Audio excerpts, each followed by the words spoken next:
Welcome everyone back to Zevo Talks. I'm Dr. Michelle Teo and I am your host for this podcast as the clinical director at Zevo Health. And I'm thrilled today to have Colm Lannon-Boran joining us. He is our graduate research assistant with Zevo Health.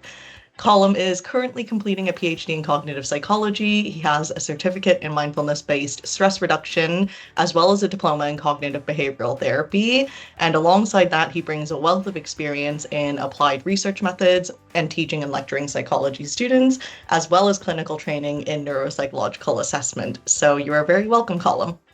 Thank you, Michelle. Delighted to be joining you today. Great. So I guess the topic that we're exploring today is the psychosocial impact of mental health of content moderators. So I'm going to jump in with my very first question for you, Colm. So what are some of the most common psychological symptoms that content moderators experience due to their work? Well, as you know, Michelle, I've been doing a lot of research in the last few weeks and months around this area, and main impact, the most concerning one as well, seems to be of vicarious trauma. This idea of exposure to other people's trauma and then experiencing symptoms of trauma and PTSD due to that exposure. So that's really the biggest, the most significant impact that there seems to be. There's a lot of, the recurring theme of compassion fatigue as well. Sort of this is seen in like healthcare professionals and primary carers and things like that as well. It's sort of just running out of compassion, and then it's harder to share that then with your friends, your family, and then self-compassion as well. So that's quite concerning.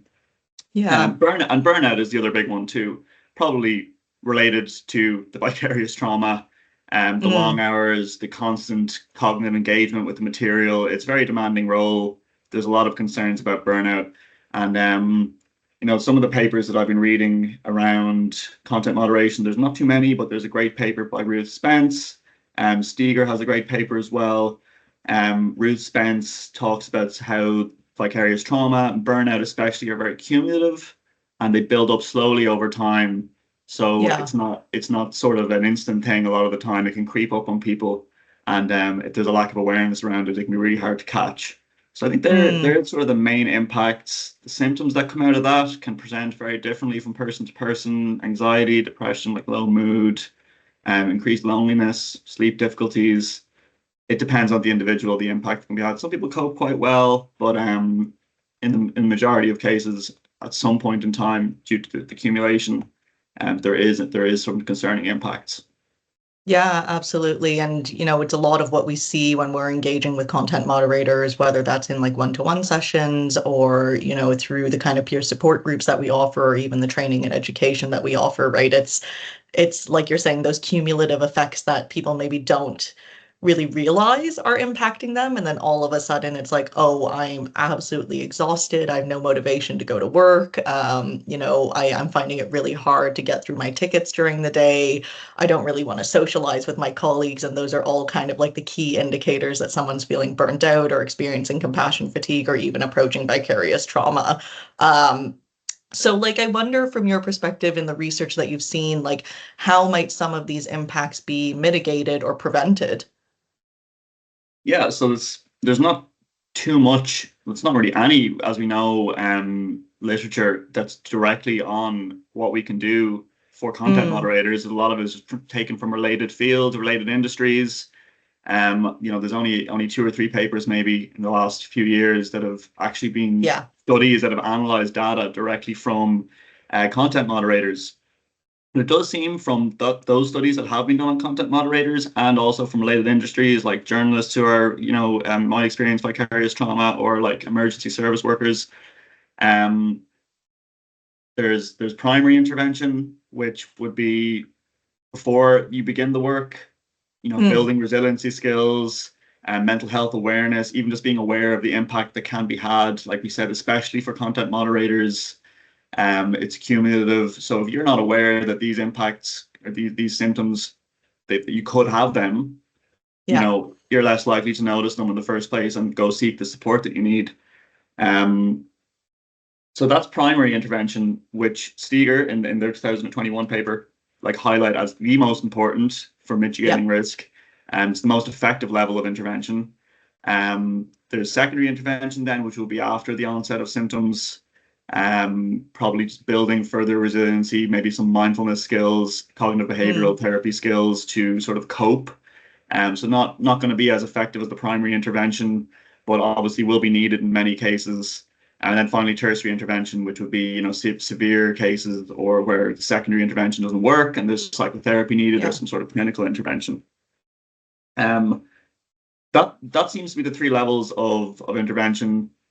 What else I've noticed that is recurring, that comes up again and again, is this the concept of self-care and self-caring in the right way, where you're caring for your mental health and your mental well-being. And it's very simple. What some people don't know, that doing this one activity is, it's self-care maybe, or you might perceive it as self-care, but you're not really doing anything for your mental health, your cognitive health, your psychological health. It might just be pure distraction, which has its place, but a lot of the time you want some self-care ritual that is specifically for caring for your mental health, for your cognitive health, for your brain, for your body.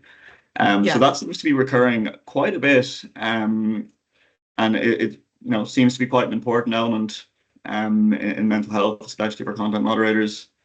Yeah.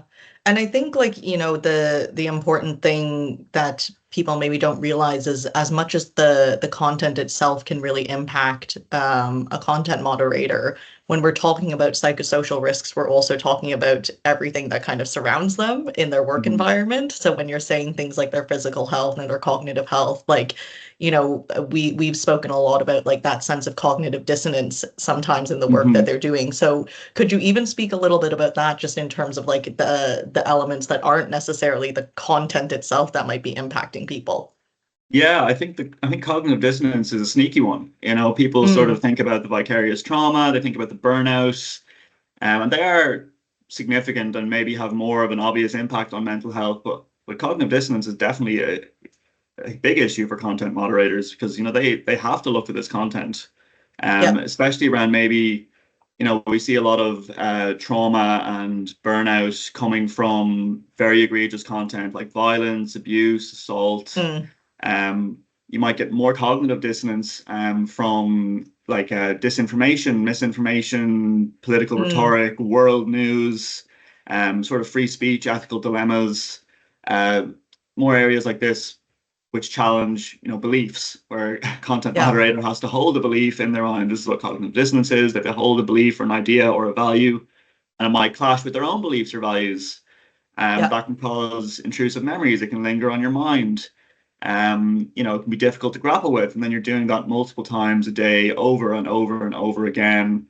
So I think for that sort of thing, we've talked a lot about as well transition rituals after work, to sort of switching off rituals to go from work to home life. I think that's so important, in that sort of, for all content moderation, but especially for if you're suffering from cognitive dissonance, you need to do that reset for your thinking and for your brain.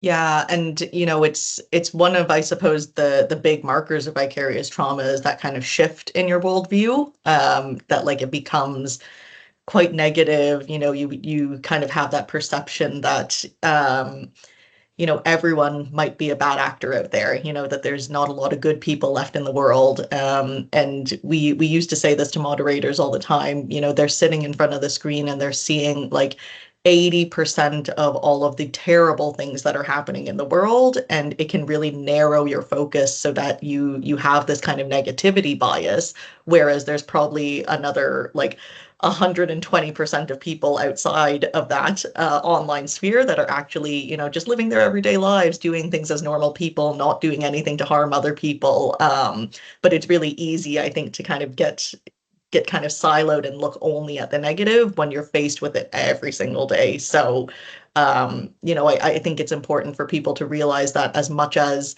content moderators are aware that it's not all black and white in the world, and that, not everything that they're seeing is terrible, that it's just the nature of the job when they're constantly exposed to it, that there might be a shift in that kind of worldview that they have, and that experience of cognitive dissonance is exactly that. It's that this discomfort of feeling like the things that I believe are true or the things that are important to me or like the belief systems that I have are no longer true based on what I'm seeing in front of me.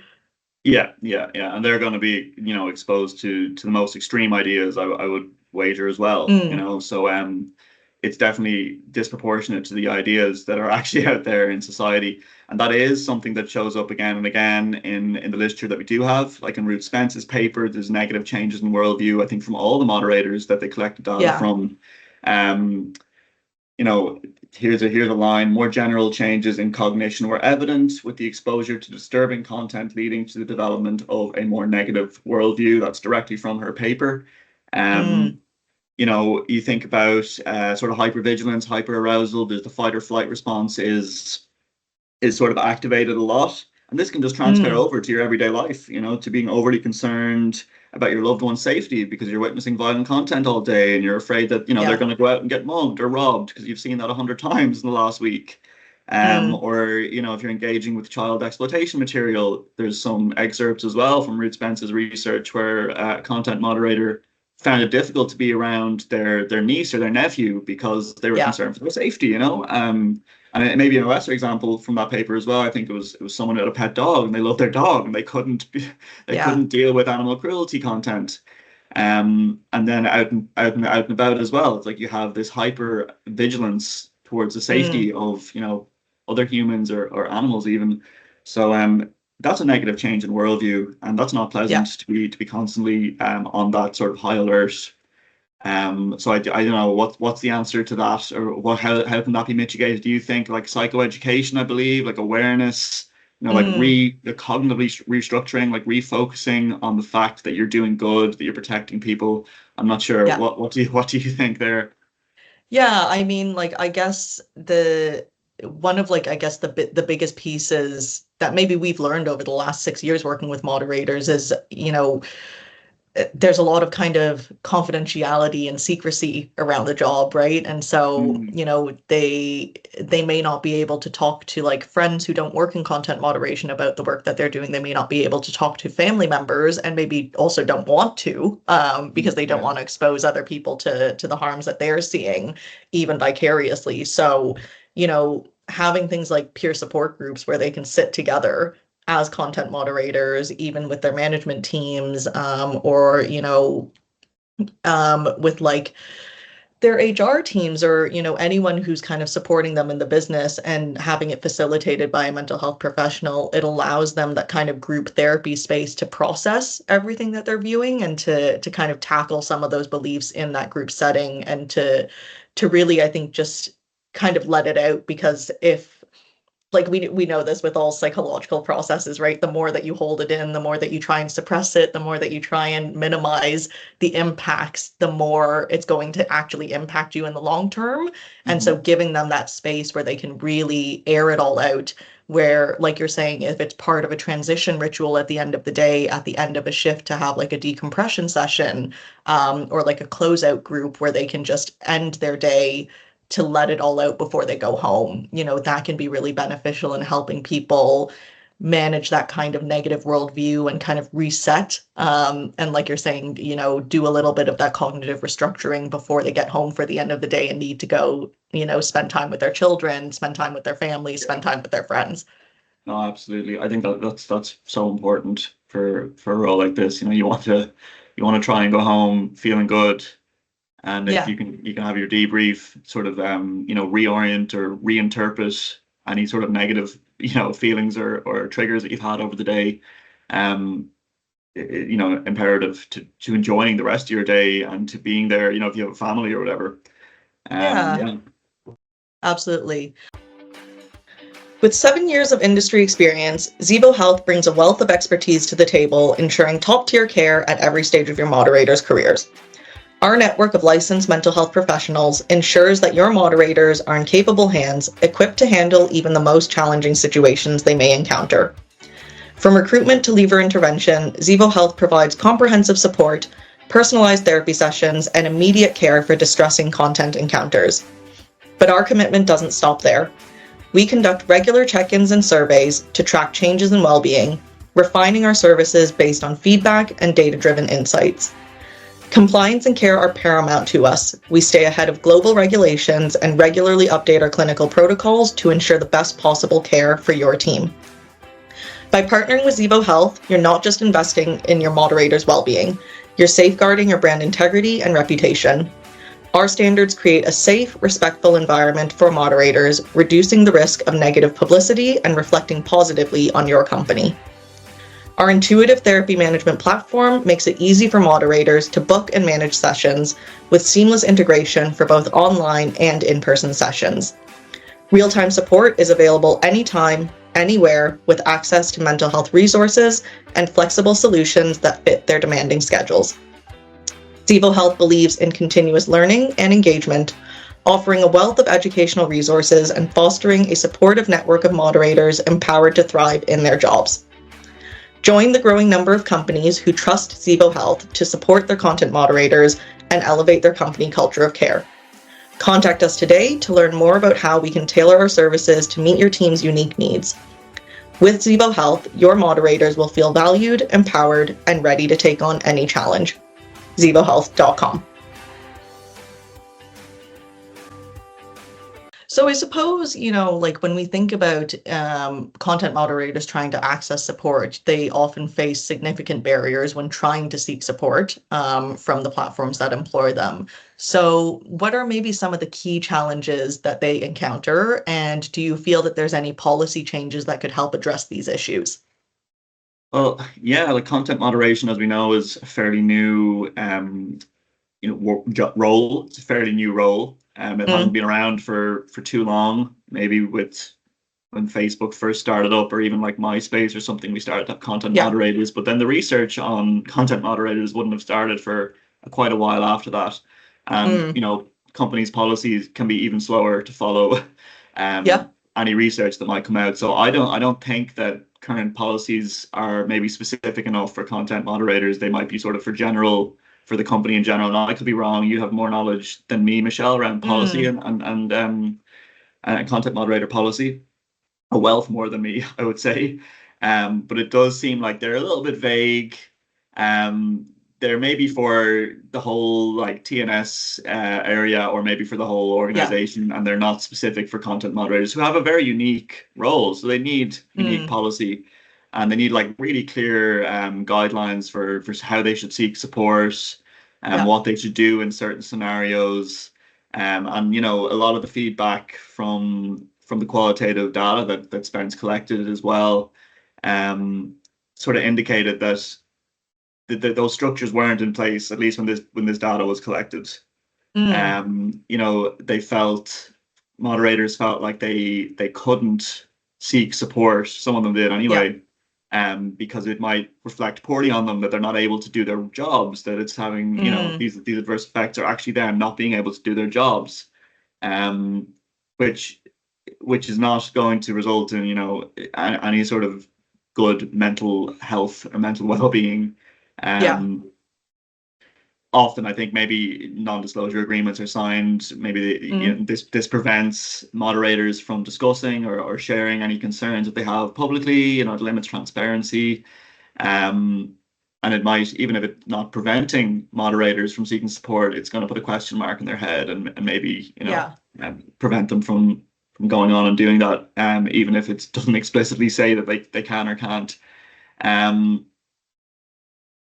Yeah, I mean, I think even the point that you mentioned there, policies and processes, like even on the HR side of a business, when you're working with content moderators, do need to be very tailored to the work that they are doing. And you were talking about having the kind of primary, secondary, tertiary levels of care. Like, does your mental health policy at work have a stepped care model as part of that for content moderators, where the well-being provider that you're bringing in can maybe help manage the primary and secondary interventions, but that when the tertiary intervention comes in, that your well-being provider on site won't be able to provide that, so they need to find the right pathways to refer people externally. And I think we have seen a shift, I think, over the last couple of years, where more mature organizations seem to have more robust policies in place, and they're really working with us, particularly a lot of our customers, they really work hard with us to develop really robust mental health policies and stepped care pathways for their moderators because they really care about their well-being.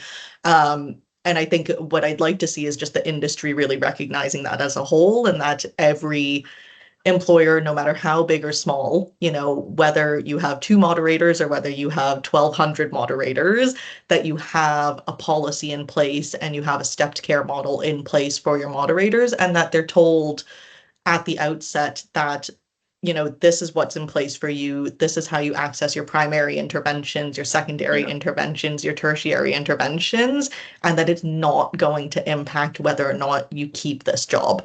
That if for some reason you are impacted by the work that you're doing, we're going to take care of you so that you can come back to this job and that you're not worried about losing it. Yeah, yeah. And that's definitely reflected in the literature that we have, and that's how moderators feel. That's what they want. They Mm, want a clearer pathway.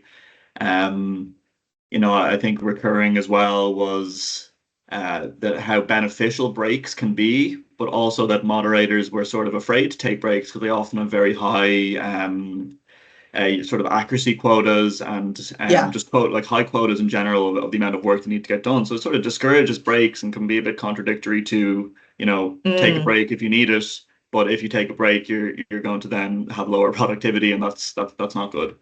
yeah. So even just really being really transparent and clear, like there will be no punishment or consequence for Hmm. taking a break if you need it, if you felt triggered, if you have had an emotional response and just need a Yeah. break. Um, yeah. Yeah.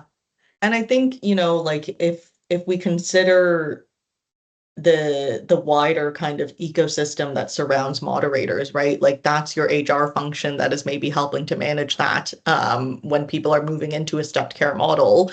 But then you're also looking at like management teams, like how well are we training management teams to be that first line of defense for moderators to notice when they are triggered, Hmm. to know even like this person has been working on child sexual abuse content for the last like 3 weeks. Do I need to rotate them out into a different workflow that's going to be less harmful to their psychological well-being? Or are there people on my team who are just naturally a little bit more resilient or who have learned to be a little bit more resilient compared to others who might be newer to the organization? Like we see it all the time, the new hires coming in are always, going to be impacted a little bit more than tenured agents because at the Hmm. end of the Yeah. day, tenured employees, tenured moderators may actually be experiencing things like desensitization, which is a kind of longer term impact that hasn't really been explored at all in any of the research.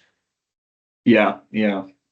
Funnily enough, there's a line exactly on that in Ruth Spence's paper, saying the adjustment of longer term workers seem to be associated with the ability to suppress emotions, which may have longer term consequences for social and mental well being. Future research will Mm, investigate this. So it's definitely what's needed. It's been acknowledged by other researchers and certainly by us. Hopefully we can do something around that, now and in the yeah. future. Absolutely. So I suppose like we know that content moderation plays a very crucial role in shaping online discussions and experiences. We've talked about how it's, sometimes a more invisible kind of process, and it's perhaps even a little bit of an undervalued process. So when we're thinking maybe about like ethical considerations or societal impacts surrounding content moderation practices, um, particularly, I guess, like in relation to issues like bias, censorship, and the increasing use of AI. Can you talk a little bit about that? Yeah, yeah. So there's a little bit to unpack there. Um, in terms of like ethical considerations, I think different ethical considerations need to be made depending on culture, Mm, depending on geography, depending on culture. You can probably boil it down to individual differences if you want to keep going. mm, Um, but there definitely needs to be sort of different ethical considerations made. There's going to be different material is going to have different effects on different cultures. yeah. That's absolutely true. And we've done a nice white paper on that. I think it's coming out soon. So um hopefully that sort of spreads awareness of that. Mm, there's also, of course, the need to discuss free speech when it comes to ethical considerations and societal impacts. You Yeah. know, it's a big topic of contention.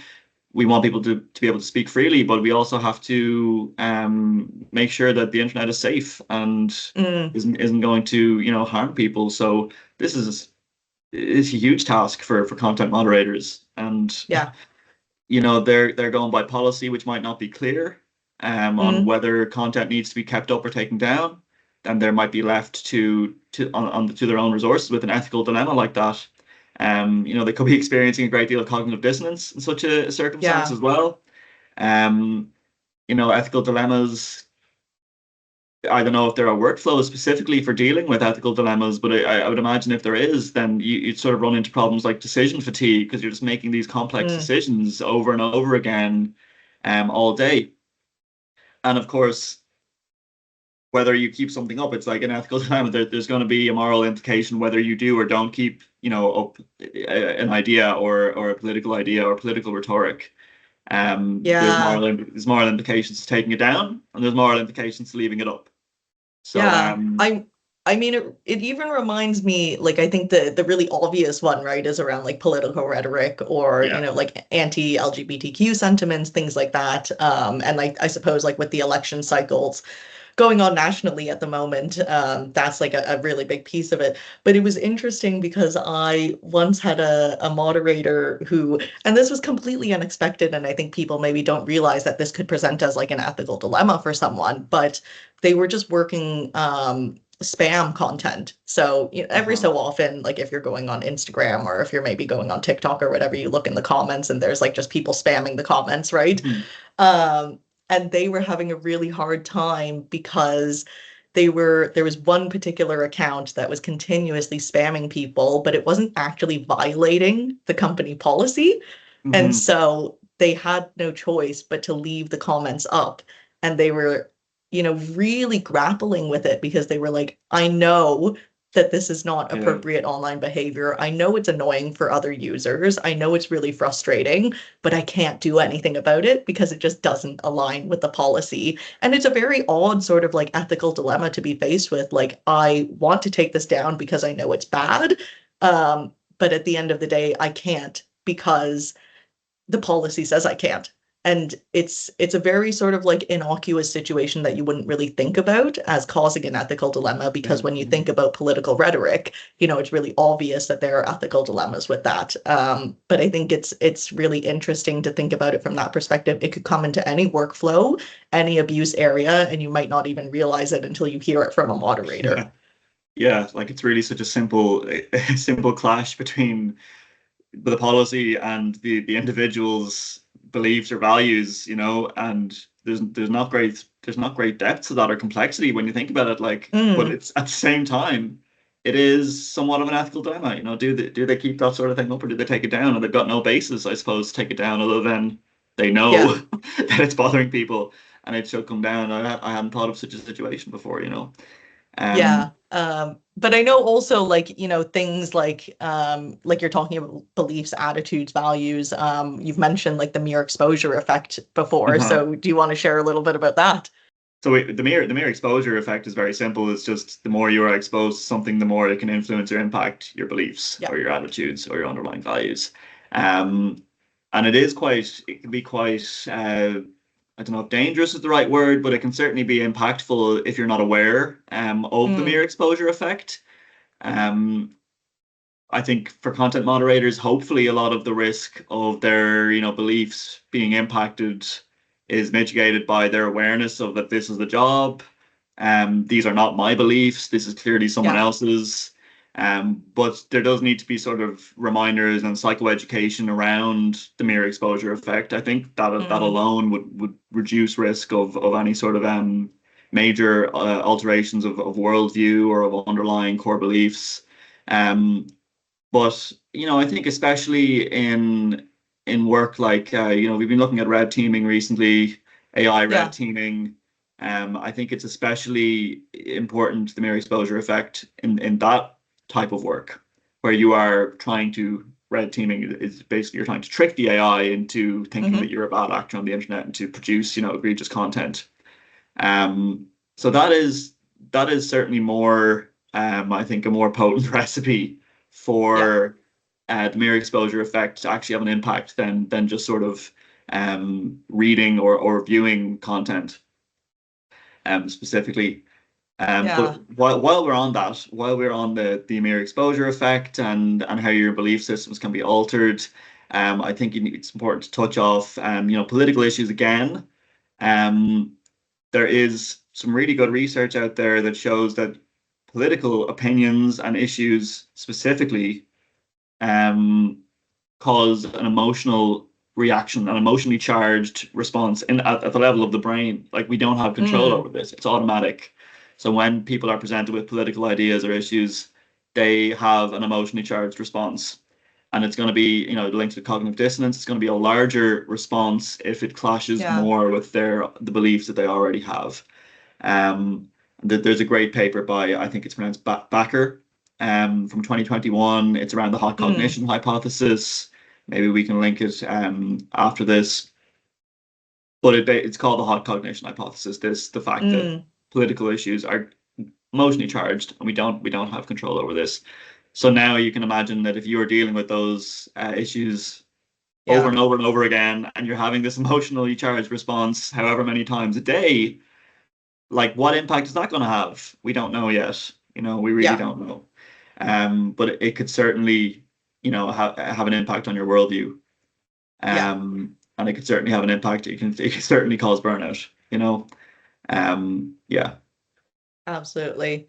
Well, listen, very interesting points that we've talked about today. I think there's a lot more that we could talk about, as always, when it comes to content moderation and the impacts on their psychological health. But appreciate, the amount of research that you've done, just even looking at the adjacent populations. As you said, there's not a lot when it comes directly to research with content moderators, but there are a couple researchers out there anyway who are throwing things Hmm. out there, which is always fantastic. Absolutely. Is there any sort of like last takeaway you might give to our listeners just in terms of the psychosocial impact or, even about the research that you've looked at?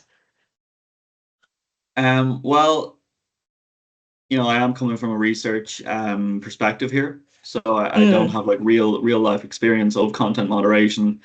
Um, but from the research and the literature that we do have, I would strongly encourage, content moderators to engage with services like us, like Zevo.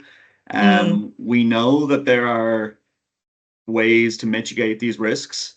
It's more about thinking of Zevo and similar supports and resources as like a toolbox that you can open.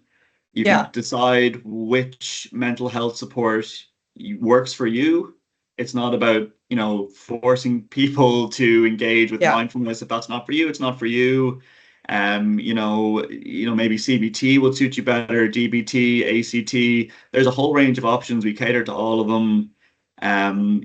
We might suggest self-care practices or transition rituals that you Mm. think are rubbish, and that's okay. Like there's going to be something that you can do that's going to be tailored and personalized to you. It's more about just Yeah. taking the information, the literature, the data that we have, and adapting it to yourself, and it will go a long way to supporting your mental well-being. Yeah. Well, listen, I think that's a great last note to end on. So thank you very much for taking the time, Colm. Looking forward to seeing what else we can produce in terms of the research that we're doing, but also hearing more about the research, I suppose, at some point that continues to kind of be put out there with content moderators. Perhaps we'll see, 30, 40 papers over the next year, fingers crossed. I think so. I think there'll be an influx. Lovely. Well, thank you very much, everyone, for listening to Zevo Talks. We'll be back next month, and we'll leave you with that.